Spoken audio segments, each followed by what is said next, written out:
Hi everyone, and welcome to Horror Spectator. If you're new here, consider subscribing. We dive deep into the darkest, most chilling real-life horror stories out there. And if you're a returning viewer, I'm so glad to have you back, friend.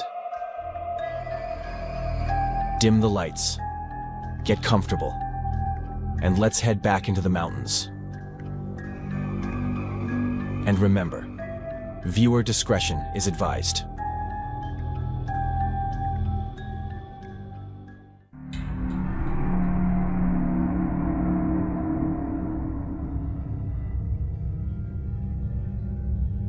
All of this happened about a year ago, and the only reason I'm telling it now is because that time of year is coming around again.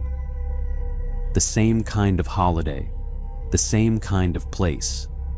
And the truth is that we've never really been able to look at it the same way since. Because what happened there didn't just stay there. It followed us home in ways I didn't expect, especially with my youngest, who even now struggles to sleep alone, who asks for the lights to stay on, who wakes up in the middle of the night as if she's listening for something she doesn't want to hear again. I'm not telling you this to scare you for the sake of it. I'm telling you because I made a mistake, one that I think a lot of parents make without even realizing it. Because we're used to being told that children imagine things, that they exaggerate, that they invent stories to get attention, and sometimes that's true, but sometimes it isn't. And the problem is that if you dismiss everything as imagination, you might miss the one time when it isn't. I always considered myself a good father. My wife would say the same about herself as a mother. And like anyone raising children, we do our best, even when we're tired, even when we don't have much left to give, because being a parent means constantly giving parts of yourself away. But there are moments when you take shortcuts without realizing it, when you assume something is harmless because it's easier than looking into it properly. And that's exactly what we did. We had decided to spend a week in the mountains. Not too remote, but still quiet enough to feel like a break from everything. Near a lake where the kids could play, and where there were a few other houses scattered around. Close enough that you knew people were there. Far enough that you still felt like you had your own space. It wasn't completely isolated, which was intentional, because with children you think about those things. You think about access, about safety, about what you would do if something went wrong. And we felt comfortable knowing there were other families nearby, that we weren't entirely cut off from help if we needed it. I have 3 children, 2 older boys who are twins, and my youngest, a girl who was 4 at the time, 5 now. The 3 of them have always been close in a way that made things easier for us, because the boys were protective of her without being overbearing. Patient in a way you don't always expect at that age. And even though they were only 2 years older, they understood enough to look out for her. What stood out the most, though, was her independence, because from a very early age she seemed to move through things faster than expected. She stopped needing things before we thought she would. She slept on her own without issues. She handled herself in ways that made us trust her more than we probably should have. And that trust, as I've come to realize, played a part in what happened. We arrived on a Sunday evening, later than planned, because there had been an issue with the booking the day before, something about maintenance. They refunded us one night and asked us to come a day later, which at the time seemed reasonable enough. Inconvenient, but not alarming. And since they handled it professionally, we didn't question it further. What we didn't know then, and only found out much later, was that the previous guests hadn't left because of a simple inconvenience. They had filed a complaint, something serious enough that the owners needed time to deal with it before letting anyone else in. And instead of explaining that, they chose to resolve it quietly, assuming that whatever the issue had been, it was now gone. When we arrived, everything looked normal. The house was exactly what we expected: clean, spacious, well kept. The kind of place designed for families.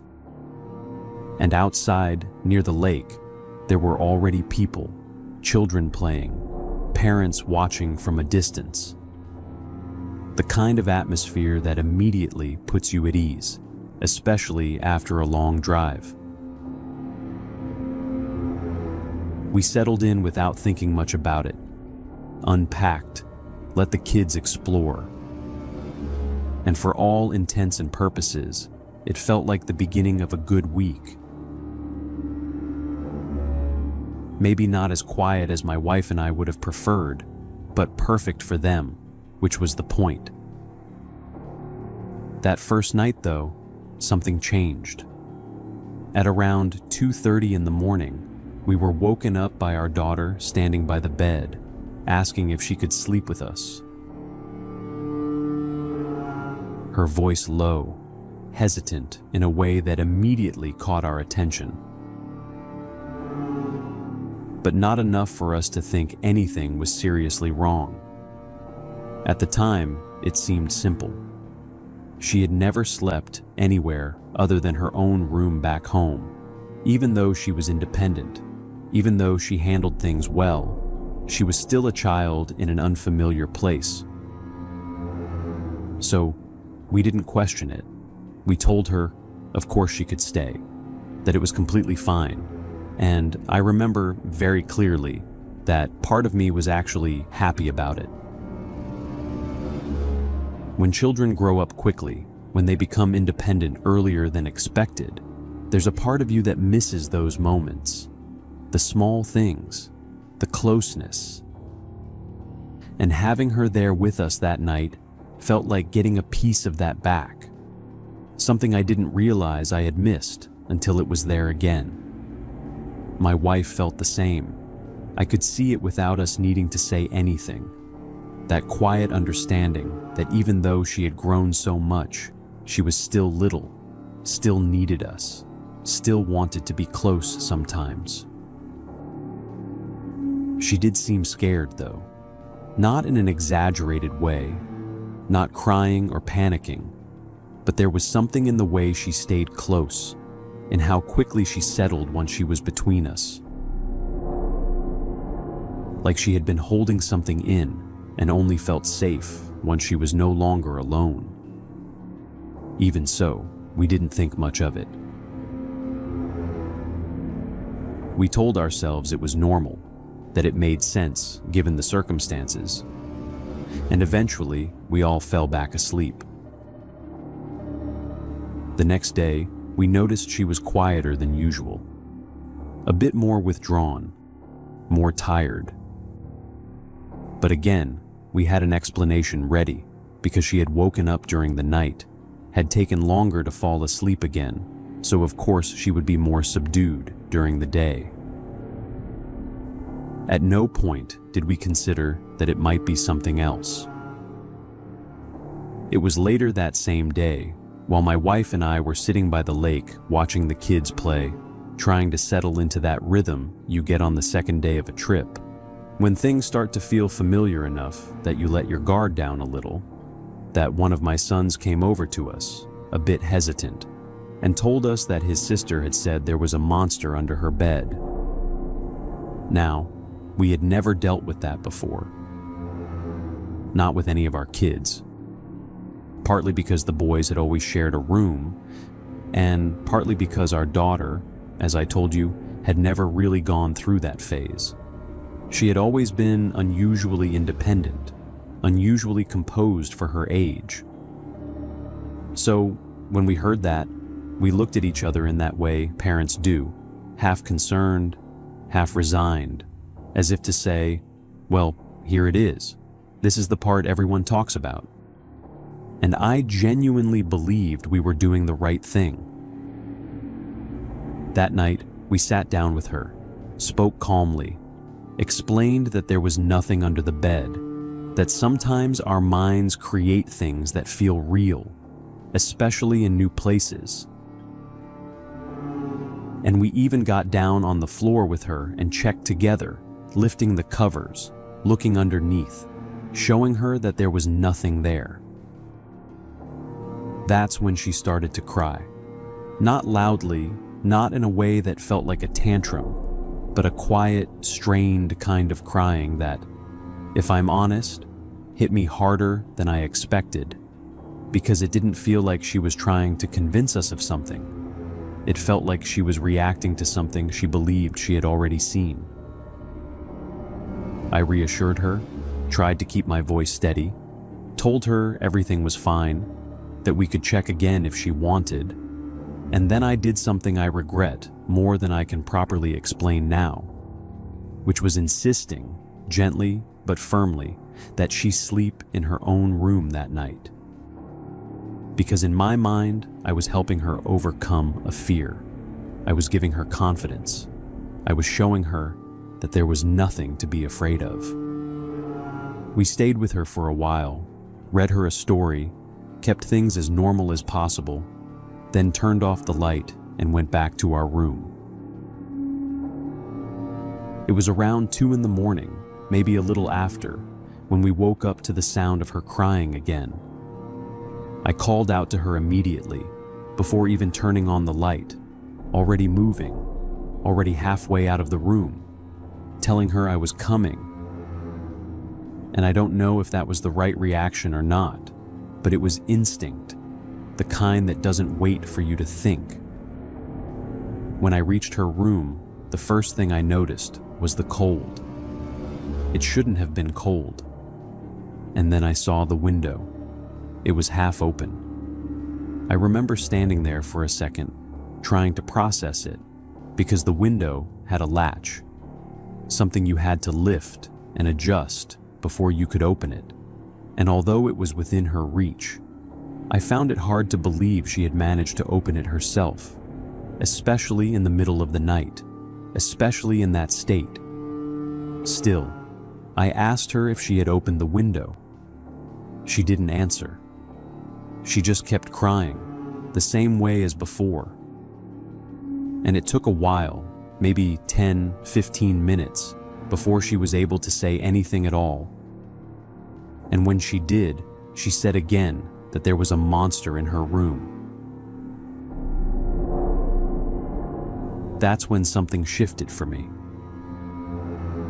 It wasn't panic, not yet, but it was enough to make me uncomfortable in a way I couldn't dismiss, because now there was something physical to go along with what she was saying, something that didn't fit neatly into the explanation we had given ourselves. She slept with us that night again, and the next day I couldn't let it go. I spent most of it talking to my wife, going over it again and again, trying to find a reasonable explanation. But at the same time, feeling that something wasn't right, that maybe what our daughter had been trying to tell us wasn't just a phase, wasn't just imagination. I didn't know what it was. I wasn't prepared for what it turned out to be. That night, I decided I was going to find out.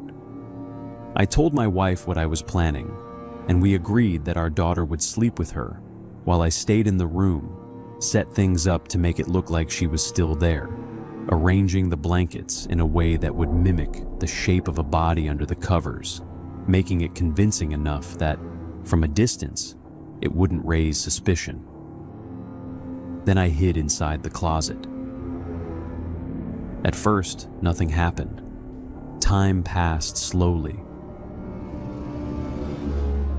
The kind of slow that makes you question your own judgment, makes you wonder if you're overreacting, if you've built something up in your head that isn't really there. And I could feel myself starting to lean in that direction, starting to believe that maybe it had been her, maybe she had opened the window, maybe everything else had followed from that. And then, at around 2:45, I heard something. A sound from the direction of the window. I looked, and I froze. There was a man outside, dressed entirely in black, his face covered by a mask that, in any other context, might have seemed almost harmless, something you'd expect to see at a children's event or a carnival. But on an adult, in that moment, in that place, it was one of the most unsettling things I have ever seen. He used something thin, something like a tool, to lift the latch from the outside, with a precision that suggested he had done it before. Then slowly pushed the window open and climbed inside. I can't fully describe what I felt in that moment, except to say that it was immediate and overwhelming. A rush of anger, fear, something protective that made me want to jump out right then and there, to stop him before he could take another step. But I didn't. Something held me back. Maybe the need to understand what he was doing. Maybe the instinct to wait for the right moment. And so I stayed there, watching. For several minutes, he didn't move. He just stood in the corner of the room, looking at the bed. It was probably the most bizarre and disgusting moment of my life. Seeing an adult man wearing a mask inside my daughter's room, watching her sleep. I could literally feel my stomach turning completely. Then slowly, he approached. He leaned in, as if checking whether she was really there. And then, without hesitation, he crouched down and slid under the bed. That was it for me. In that moment, every possible scenario ran through my head at once. Every fear, every possibility of what he might have already done or intended to do. And I lost control. I burst out of the closet, crossed the room in seconds, grabbed him by the leg, and pulled him out from under the bed. And from that point on, it wasn't a plan anymore. It was just instinct. I hit him wherever I could, not thinking, not holding back. He fought back. It was chaotic, disorienting, the room still mostly dark, both of us moving and struggling. At some point, I managed to rip the mask off his face, catching only a glimpse of him before he kicked me hard enough to knock me off balance. I fell, and that gave him just enough time. He got up, moved quickly, and before I could recover, he was already at the window, climbing out the same way he had come in, disappearing into the dark. By then, the whole house was awake. My wife was calling out for me, not screaming, but urgent and controlled, already reacting. And when she came into the room, she was on the phone, calling emergency services. Her voice steady in a way I don't think I could have managed at that moment. The kids were together in the other room, confused and scared. The police arrived quickly. They searched the area, checked the perimeter, spoke to the other families, who were now outside trying to figure out what was going on. And that's when we found out that we hadn't been the first. The couple who had stayed there before us had reported something similar. They didn't have children, but they believed someone had been inside the house while they were sleeping. That's why the booking had been delayed. That's what they hadn't told us. We took our daughter to the hospital immediately, because at that point, I couldn't take any chances. I needed to know that he hadn't done anything before we realized what was happening. And I don't think I've ever felt relief like I did when the doctor confirmed that she was physically fine. Only then did I feel like I could breathe again. But that doesn't mean everything was fine, because even now, a year later, she still struggles, still wakes up at night, still needs the light on. And I can't help but think about those moments when she tried to tell us, when she said there was something there, and we told her it wasn't real.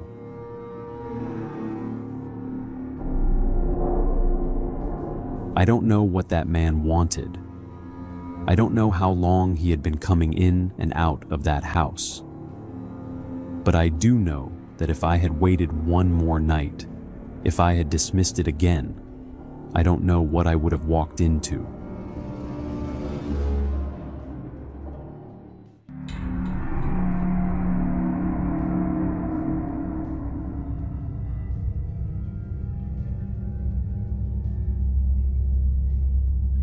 Before I tell you what happened to me, I think it's important to explain the kind of person I am. Because if I don't make that clear first, then none of this is going to make much sense. I've never been a paranoid person. I'm also not a small guy, and because of that, I usually feel comfortable in most situations. Walking alone at night through isolated areas, hiking deep into forests, camping far away from other people, none of that has ever really bothered me. I've always been relatively well prepared to defend myself if I absolutely had to. At the same time, though, I'm not stupid, and I don't go looking for confrontations. If I don't know somebody's intentions, and especially if I have no idea whether they're armed or not, then obviously I'm going to do everything possible to avoid conflict. To me, that's just common sense. So when all of this happened, it wasn't because I was inexperienced, careless, or mentally unstable. In fact, pretty much everything was lined up for this trip to go perfectly. Another thing that's probably important to mention before I get into what actually happened is that I'm extremely used to hiking and camping in remote areas. I've spent time in several national parks over the years without ever running into any serious problems. Sure, every now and then you come across weird people out there, and occasionally you meet someone who gives you the feeling that they probably don't have the best intentions, but never anything that genuinely made me question reality itself. And that brings me to another important point. I don't do drugs, I don't drink, I take good care of myself physically, and I've never had any kind of mental disorder or history of hallucinations. So, whatever it was that I saw out there, I genuinely cannot explain it. I'd heard stories about the Appalachian Mountains before all of this happened. Everybody has. Most of them are probably exaggerated or completely made up, because people love inventing stories about places like that. Still, after what happened to me, I don't really know what to think anymore. A few months ago, I decided I was going to spend 2 weeks hiking, climbing, and camping through a remote section of the Appalachians. Trips like that are something I do whenever I can. Most of the time, I can't stay out there for that long because of work, although whenever I get the chance, I take it immediately. The first week and a half of the trip went incredibly well. I met other hikers and climbers along the way, most of them friendly people who were always willing to exchange advice, share resources if necessary, or simply stop for a quick conversation before continuing down the trail. In isolated areas like that, people tend to look out for each other, because everyone understands that problems can happen very quickly once you're far enough away from civilization. By the end of the second week, though, I had moved into a much more remote area, well beyond the main trails and far away from where most hikers usually stayed. That wasn't unusual for me. Like I said, I'd done this kind of thing many times before, and I felt completely capable of handling myself out there. I knew how to navigate, how to stay supplied, and how to avoid putting myself into dangerous situations whenever possible. Still, even with all that confidence, I've always believed there's a difference between being prepared and being reckless. At that point, I'd probably been off the main trail for around 5 hours when I started looking for a place to set up camp for the night. In areas that isolated, you have to be careful about where you stop. You want decent visibility, access to water, and terrain that won't become a disaster if the weather changes overnight. And eventually, I found what looked like the perfect spot. There was a large rock formation behind a relatively flat clearing, and a small creek running just ahead of it. The ground was dry enough for a tent. There was natural cover from the wind, and overall, it felt like exactly the kind of place experienced hikers hope to come across late in the day. The problem was that I couldn't have been there more than 10 minutes before I noticed someone watching me. Off in the distance, partially hidden behind a cluster of trees, there was a man standing completely still. Even now, I can picture him clearly. He was dressed in black on the upper half of his body, while the lower half looked like jeans, although he was far enough away that I couldn't make out every detail properly. What I could see without any doubt was the brim of his cap pointed directly toward me. I couldn't see his face, but I knew he was staring at me. At first, I wasn't immediately alarmed. People cross paths in the mountains all the time, and if I had thought that spot was ideal for camping, then it was perfectly plausible that somebody else had thought the exact same thing. So I simply gave him a wave. But the second I did, he pulled himself back behind the trees. Not casually, he hid. That was the first moment where something started feeling wrong. Either he was an extremely cautious person who got nervous after realizing I had spotted him, or he had been intentionally trying to avoid being seen in the first place, which obviously wasn't a great sign. I hadn't even made any aggressive gesture toward him. I had simply acknowledged him with a wave. The whole thing left me uneasy enough that I decided not to camp there after all. The location itself was perfect, but there were plenty of other places to stop, and I didn't see any reason to ignore my instincts over something that already felt off. So I packed my gear back up and kept moving. I walked for roughly another hour before finally finding another area that felt isolated enough for me to settle down again. By that point, I felt reasonably confident that I had put enough distance between myself and wherever that man had been. I hadn't heard any footsteps or movement behind me the entire time, so I was genuinely convinced I had left him far behind. I set up camp, started a fire, ate a little, and for a while everything seemed completely normal again. Then, sometime around 11 that night, after it had been fully dark for hours, I thought I saw movement in the distance. The problem with campfires in places like that is that once your eyes adjust to the firelight, everything beyond it becomes almost impossible to see properly. The darkness outside the reach of the flames feels absolute, and your vision naturally locks onto the illuminated area directly in front of you, while everything else turns into shifting shadows. Almost immediately, I felt uncomfortable. So I grabbed my flashlight and, at the same time, reached for the protection I had brought with me just in case something ever went wrong out there. I stepped inside the tent quickly, grabbed what I needed, came back out, and pointed the flashlight toward the area where I thought I had seen someone standing. But there was nothing there.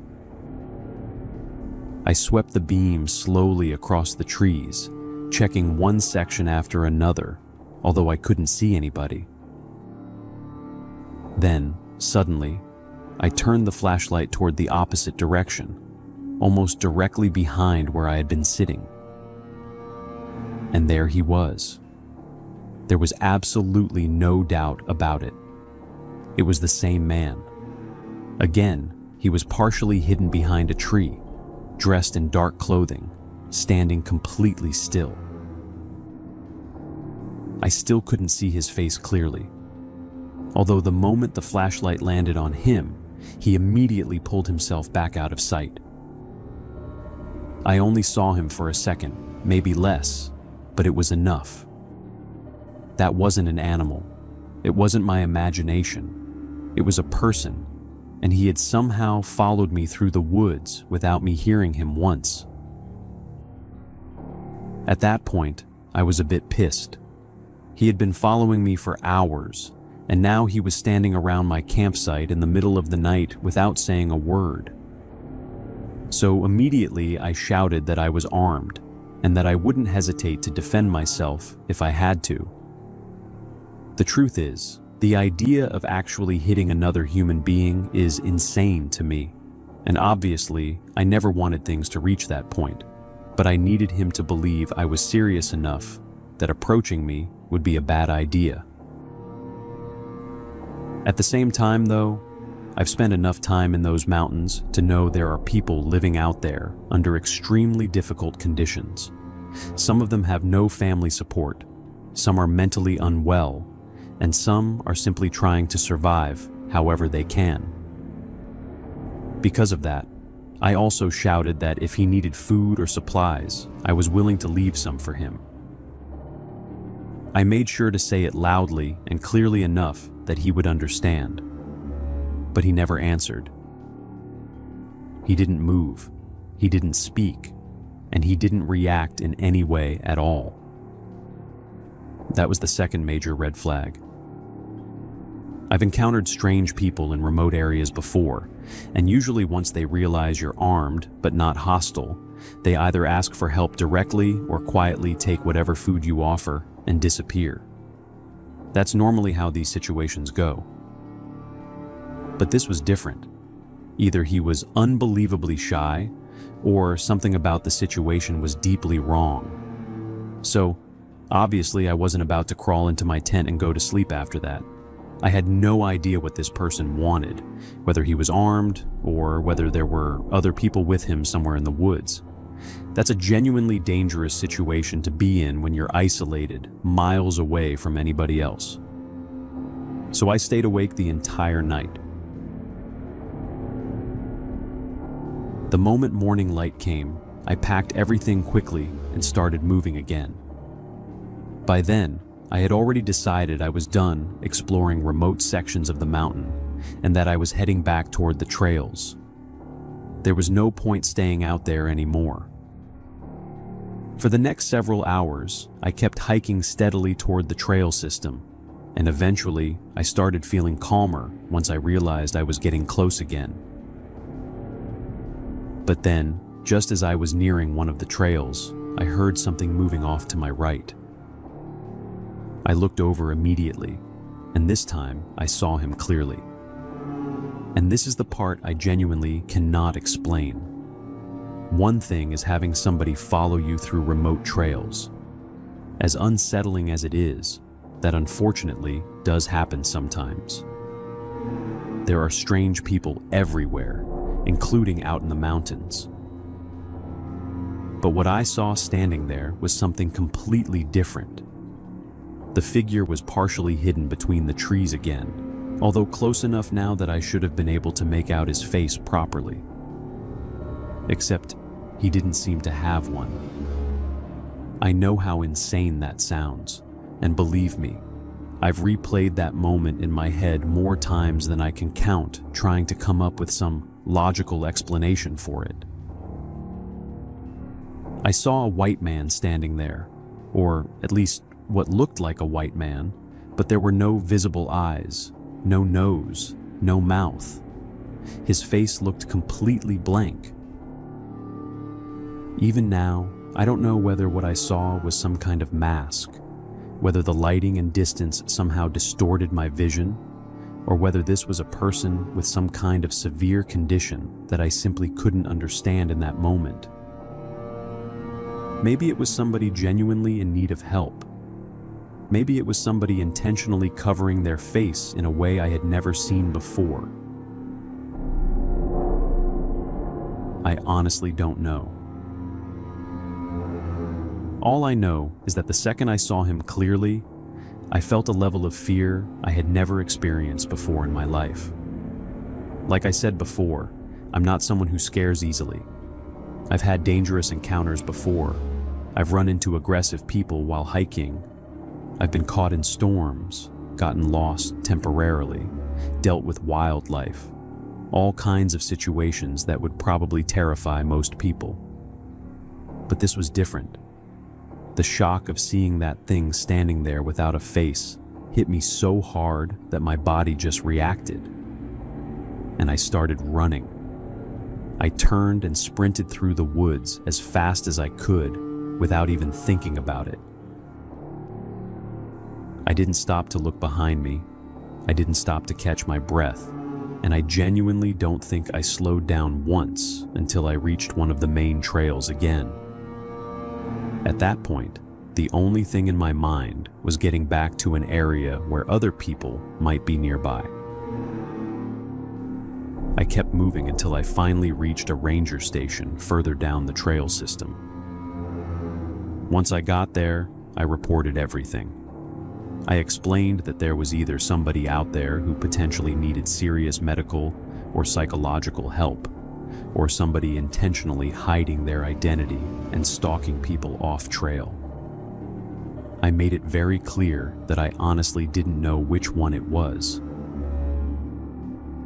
After I finished explaining the situation, one of them looked at the other for a couple of seconds. According to them, there had been multiple stories from hikers claiming that a faceless man was wandering around isolated off-trail areas of the mountains, usually watching people from a distance before disappearing back into the woods. Apparently, nothing directly violent had ever happened. The man never attacked anyone, never approached close enough to physically threaten somebody, and never spoke. He would simply appear at a distance, watch people silently, and then vanish whenever someone tried to get closer or identify him properly. The rangers told me the situation had already been reported to local authorities, although from what they understood, nobody had been able to figure out who the person was or what exactly was happening. Every description was almost identical, yet nobody had ever managed to get close enough to confirm whether it was a mask, some kind of deformity, or something else entirely. And honestly, that's it. That's what happened to me. I keep trying to come up with rational explanations because that's naturally where my mind goes first. Part of me still believes it was probably somebody covering their face somehow, maybe in a way that distorted the features completely from a distance. I don't know. What really pushed me into talking about it, though, was seeing a story on Reddit a few weeks ago about supposed faceless creatures wandering through certain parts of the Appalachian Mountains. I didn't believe any of it.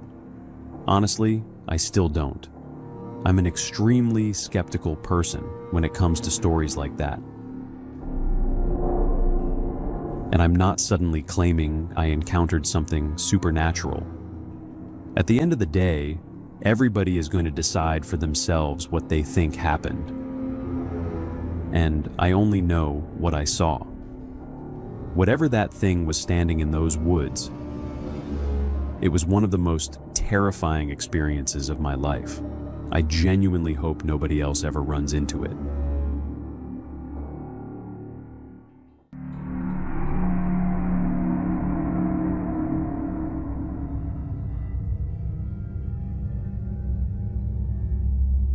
There's something strange about spending time inside other people's homes for a living, because after a while you start realizing how wildly different everyone really is. Once you see the places where they sleep, eat, argue, grow old, and keep all the things they would never show. 5 years ago, I started doing this kind of work where I would either house sit, pet sit, or sometimes both at the same time whenever people had to leave town for a few days or weeks. Honestly, most of the time, it was a pretty good deal for me. I've always been relatively independent. I don't mind being alone, and there was something oddly peaceful about temporarily stepping into somebody else's routine while they disappeared for a while. Sometimes the jobs paid badly. Sometimes they paid incredibly well. Sometimes the houses were horrible. And sometimes they felt like accidental vacations. The one I'm about to tell you about genuinely felt like one of those lucky situations where I was basically being paid to spend a week somewhere beautiful. Usually I preferred staying closer to cities because it made things easier. But every now and then somebody would offer enough money or have a house nice enough that I didn't mind driving further out. And this particular job was in the Appalachians, somewhere in a mountain area that wasn't fully isolated in the sense of being completely cut off, but definitely remote enough that once the sun went down, you became very aware of how few people were actually around you. There were a few scattered homes somewhere down the road, and occasionally cars passed in the distance during the day. But at night, it felt like the entire mountain belonged to the woods. I should probably explain that I'm from a fairly isolated mountain area in California myself. So the idea of being somewhere remote didn't automatically scare me. But the Appalachians have a reputation that even people outside the US know about. There's this weird weight attached to those mountains, this endless collection of disappearances, stories, folklore, people hearing things they can't explain. And even if you don't fully believe any of it, you still grow up hearing enough stories that some part of your brain remembers them once you're actually there.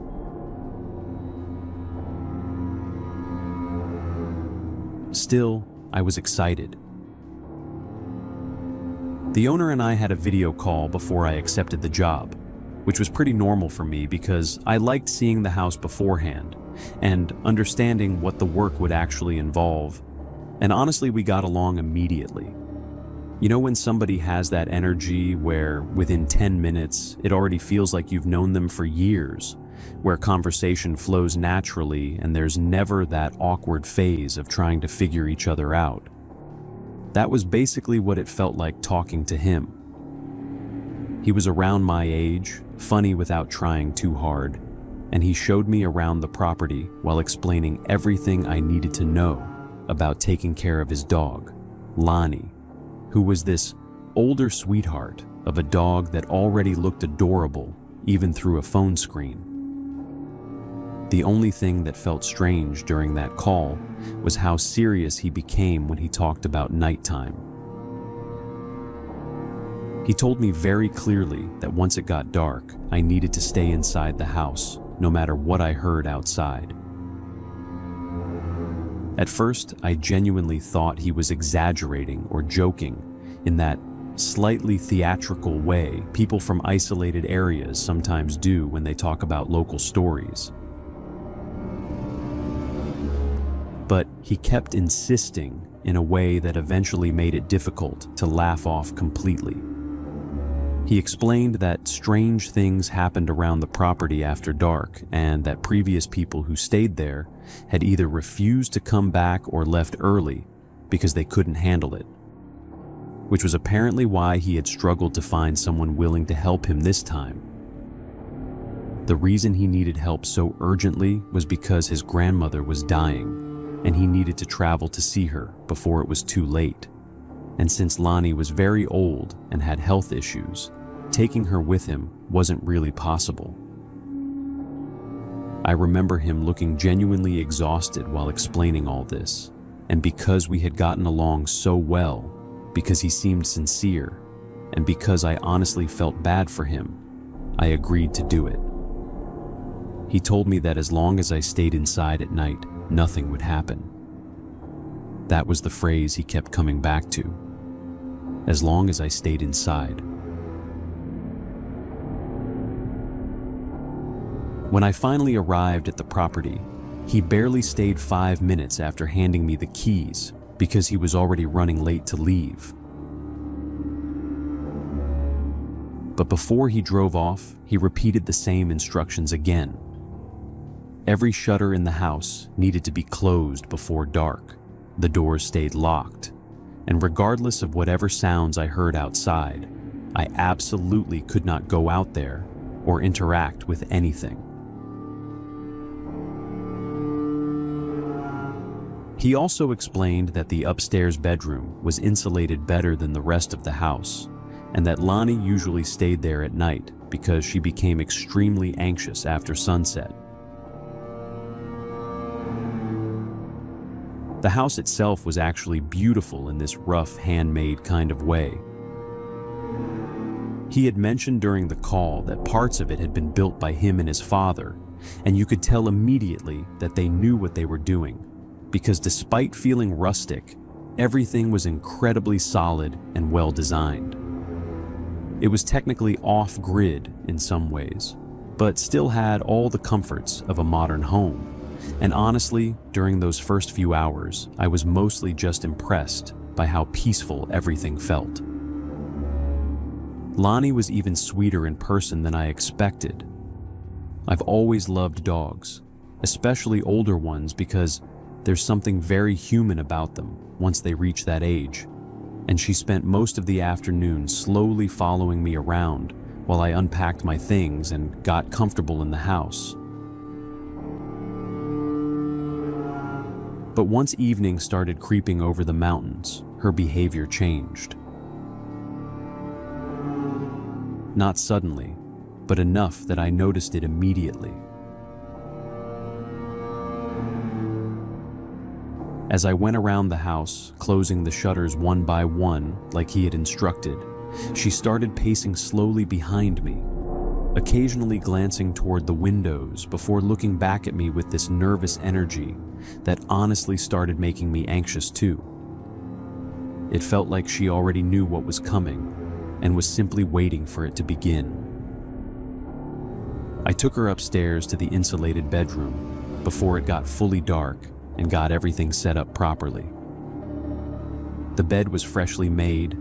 The sheets still had that cold, clean feeling, like they had been changed that same day, which genuinely made me happy because not everybody who hires house sitters actually bothers preparing the space properly, and small details like that always make a huge difference when you're staying in a stranger's home. So, despite feeling nervous, I was still mostly comfortable at that point. I lay down in bed with Netflix playing quietly in the background while Lonnie rested nearby, and for a while, everything seemed fine. Until suddenly, she lifted her head and looked toward the door before letting out this tiny whine that immediately made my stomach tighten. That was the moment I knew something outside had changed. And honestly, my curiosity by then was ridiculous. Part of me desperately wanted to crack open one of the shutters and finally understand what all this paranoia was about. Because even though I was nervous, another part of me still expected there to be some rational explanation behind everything. Maybe there really was somebody wandering around the property at night trying to scare people. Maybe there were animals making sounds people interpreted as something supernatural. Whatever it was, I wanted to know. Still, I had promised him I wouldn't open anything, and more importantly, Lonnie genuinely seemed distressed, so I stayed where I was. Every so often she would repeat the same behavior, lifting her head suddenly and whining softly while staring toward the walls or the windows. And after a while, I realized this wasn't random nervousness. She was reacting to something repeatedly, something moving around outside often enough that she never fully relaxed. At some point later that night, I got up because I wanted water, and almost immediately I regretted not bringing bottles upstairs beforehand, because my original plan had been staying in that bedroom the entire night without needing to come downstairs at all. I even remember thinking to myself that from then on, I should always keep snacks and water upstairs before dark if I was going to survive an entire week there without losing my mind. The second I reached the kitchen downstairs, I heard the whistling.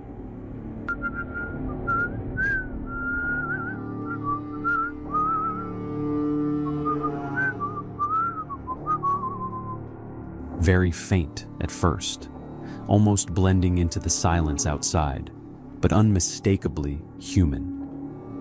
And I swear to you, hearing somebody whistle outside in the middle of nowhere at night does something primal to your body. Every hair on my arms and legs stood up immediately, and this cold, tingling feeling spread across the back of my neck so fast it almost hurt. Like my entire nervous system had recognized danger before my brain fully caught up. And suddenly the situation felt different. Up until then, I think part of me imagined something vague and folkloric, something easier to dismiss psychologically. But a whistle is human. A whistle means somebody is physically outside your house in the middle of the night while you're alone in the mountains. That terrified me in a very real way. I didn't even get the water anymore. I just turned around and went straight back upstairs while trying to convince myself that maybe it was somebody far away on the road, or maybe I had imagined how close it sounded. But deep down, I knew it had come from near the house. For a long time, I genuinely considered opening a window and yelling at whoever was outside to get the hell away from the property, because anger almost felt easier than fear at that point. But every time I thought about touching those shutters again, I remembered the promise I had made and the way Lonnie was behaving. So I stayed quiet. Eventually the night passed, but I didn't sleep at all. The next morning I was honestly nervous about opening the shutters because some irrational part of me expected there to be somebody standing directly outside waiting for me.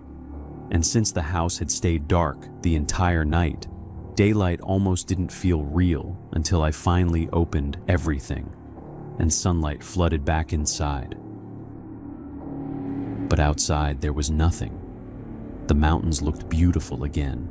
The air was crisp. Lonnie immediately became herself again the second I opened the door for her to go outside, happily wagging her tail like the previous night had never happened. And there were no footprints, no disturbances, absolutely nothing suggesting anybody had been near the house. Still, somebody had been there. I knew what I heard. So, for the rest of that day, I couldn't fully relax anymore. The whole vacation feeling was gone and replaced with this constant low-level tension where I kept scanning the woods and surrounding area for signs of movement, almost hoping to find evidence that I wasn't imagining things. When evening came again, I locked everything up much earlier than the previous night and followed the same routine with Lanny, except this time I was actively waiting for something to happen. I brought her upstairs, settled her into her bed, reassured her as best as you can reassure a dog, then quietly went back downstairs so I could listen more carefully. For hours, there was absolutely nothing. The house stayed silent. The woods stayed silent. And eventually, around 1 in the morning, I started thinking maybe the previous night had been a one-off situation, or maybe whoever had been outside simply hadn't come back. So I finally went upstairs to sleep. Lonnie seemed relatively calm again, and I had just brushed my teeth and gotten into bed while watching random videos on my phone before sleeping, when suddenly she lifted her head exactly the same way she had the previous night, instantly alert, tense. I sat up immediately because by then I already understood that her reactions meant something was happening outside long before I could hear it myself. Inside that insulated bedroom, I couldn't hear anything yet, but she clearly could. So I got up again and stepped outside into the upstairs hallway. And the second I did, my body reacted exactly the same way it had the night before. That same overwhelming wave of cold moved through me the moment I heard the sound outside. Except this time, it wasn't whistling. It was some kind of melody. I honestly still can't properly explain it to this day because it sounded weirdly familiar while also being impossible to place.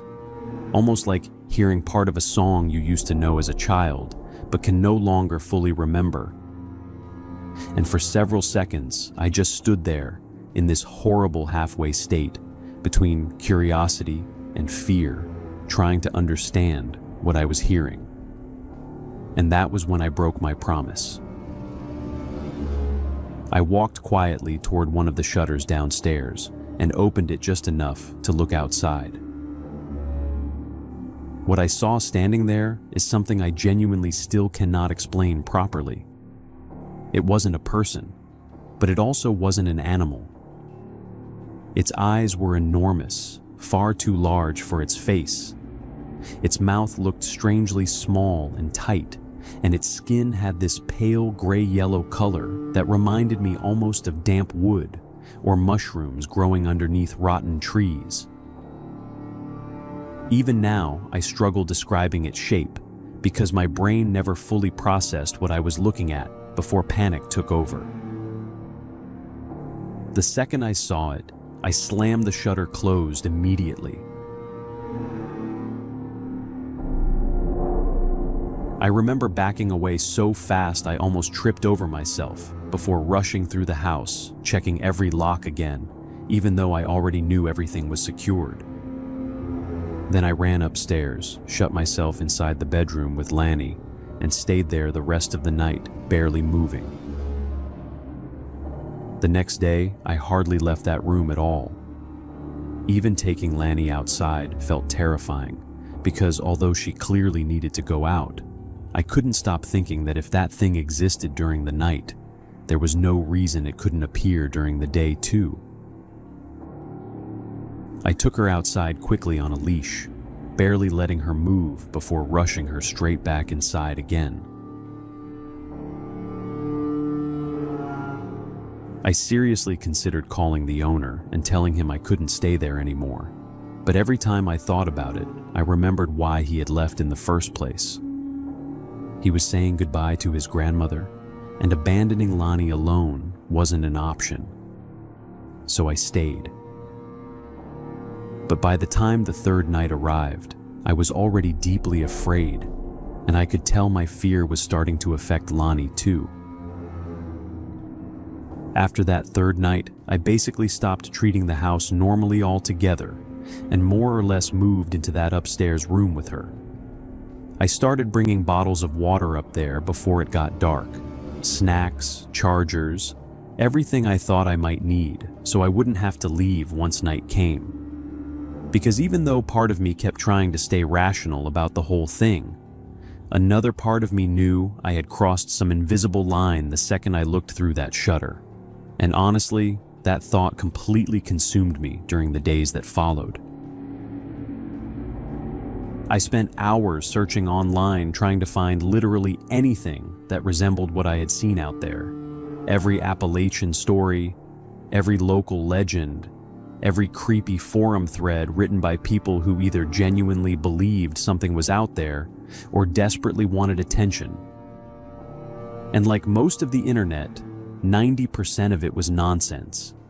People making up stories, exaggerating sightings, mixing folklore together until none of it even sounded coherent anymore. But there was one detail I could not stop thinking about no matter how hard I tried. The house had an absurd number of windows. Seriously, almost every room had multiple windows and shutters facing different parts of the property.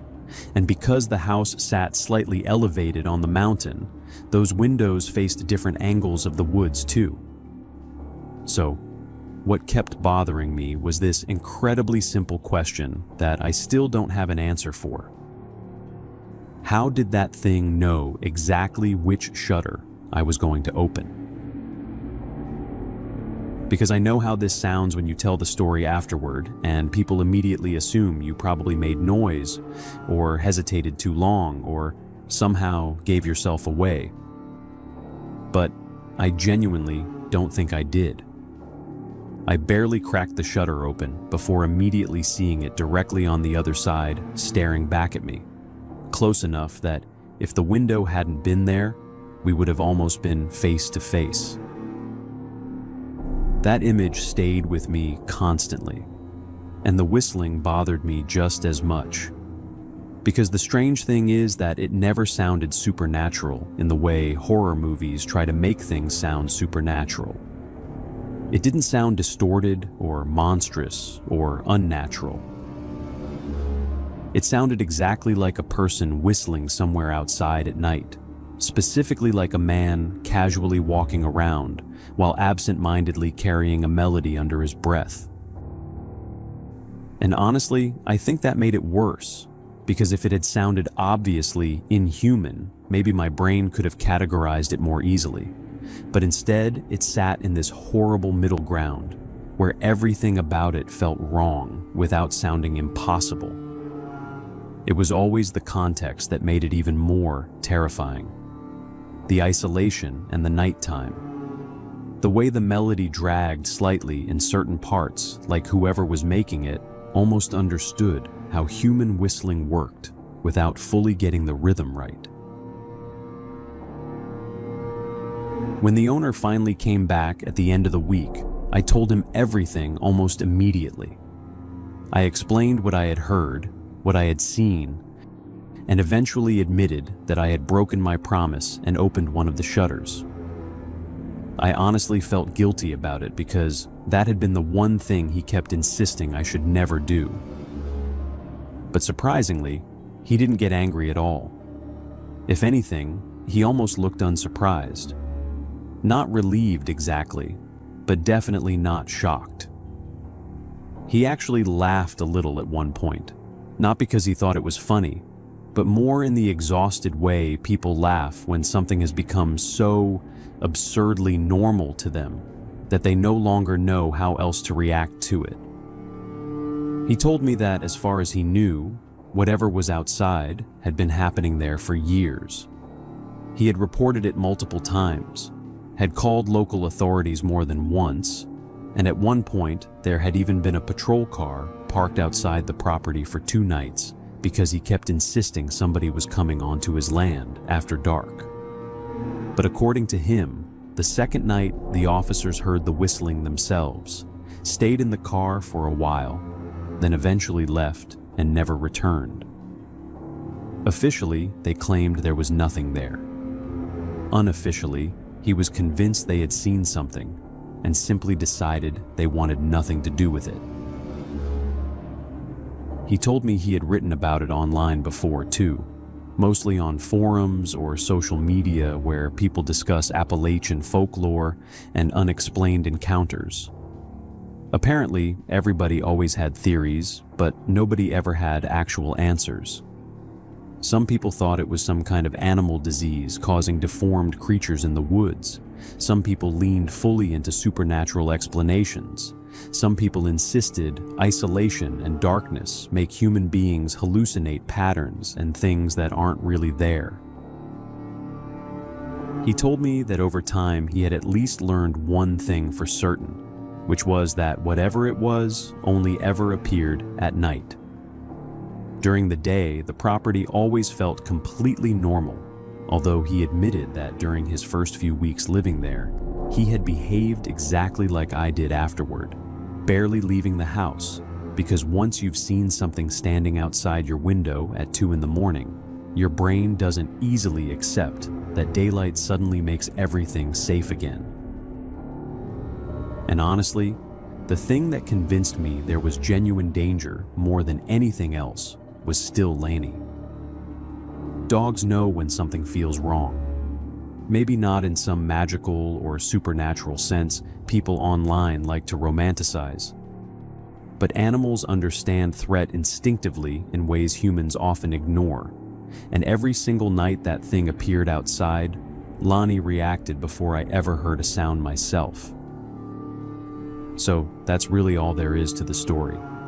We still talk fairly often, actually, and every now and then he'll message me saying it's still happening, still hearing the whistling outside after dark.